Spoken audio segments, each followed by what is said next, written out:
Shalom rekan-rekan pesat yang ada di seluruh Indonesia, di Sumatera, Jawa, Kalimantan, rekan-rekan di Sulawesi, di NTT, Maluku, Papua, dan dimanapun berada.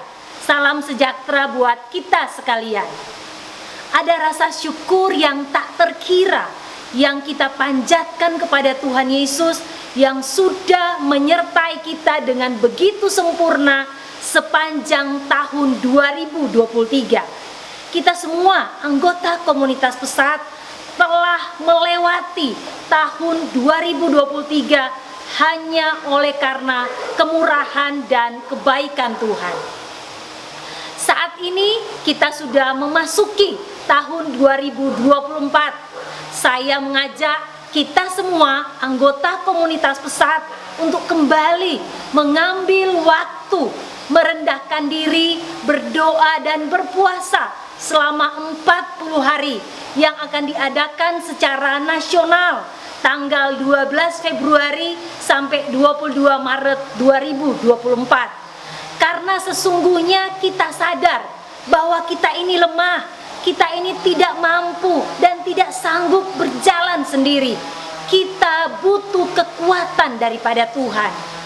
Nah, firman Tuhan yang diberikan kepada kita menjadi pergumulan sepanjang 2024 ini, temanya adalah New Way, New Era, terambil dalam Yesaya 43 ayat 19 sampai 20. Nah, surat Yesaya ini sebenarnya ditujukan kepada bangsa Israel yang sedang mengalami masa pembuangan, masa-masa sulit, masa-masa suram, kegelapan, masa-masa yang berat bagi kehidupan mereka. Dan masa ini seolah-olah mereka kehilangan segala-galanya.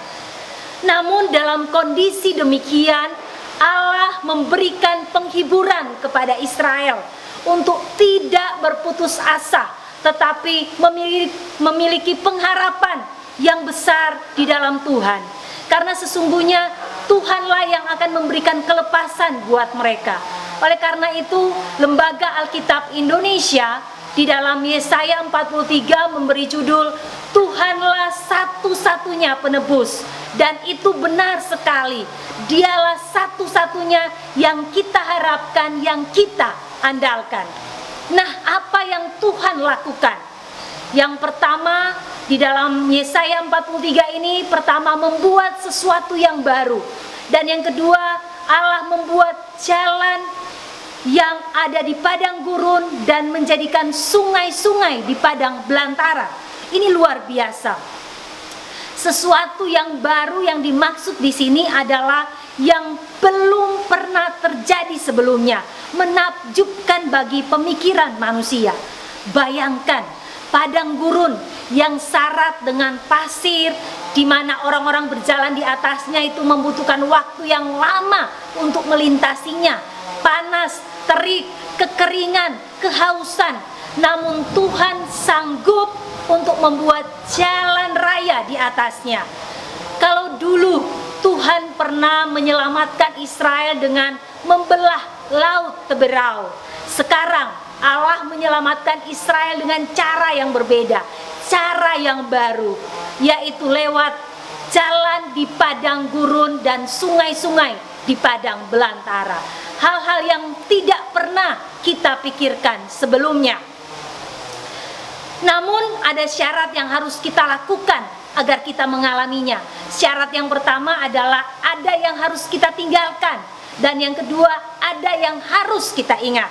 Yang pertama yang harus kita tinggalkan adalah jangan lagi ingat-ingat hal-hal yang dahulu zaman purbakala. Apa itu? Mungkinkah rasa sakit, intimidasi, kepahitan, conversion, lupakan dan tinggalkan semuanya itu. Dan yang kedua, apa yang harus kita ingat? Ayat 19, kita harus intim dengan Tuhan.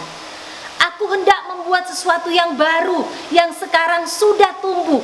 Belumkah kamu mengetahuinya?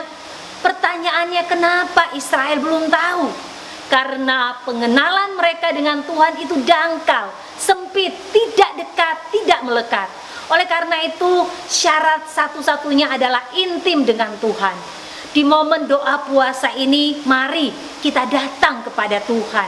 Mari kita bertobat, mari kita tinggalkan dosa-dosa kita. Mari kita ingat dan mari kita pikirkan apa yang harus kita tinggalkan. Buat komitmen baru secara pribadi.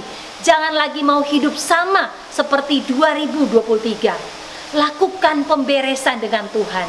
Kemudian setelah itu ikatkan hati dan jiwamu dengan Tuhan.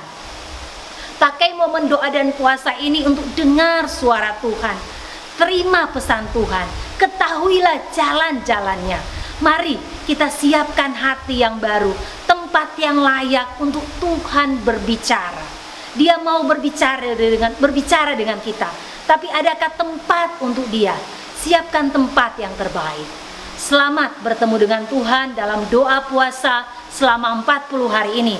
Tuhan Yesus memberkati.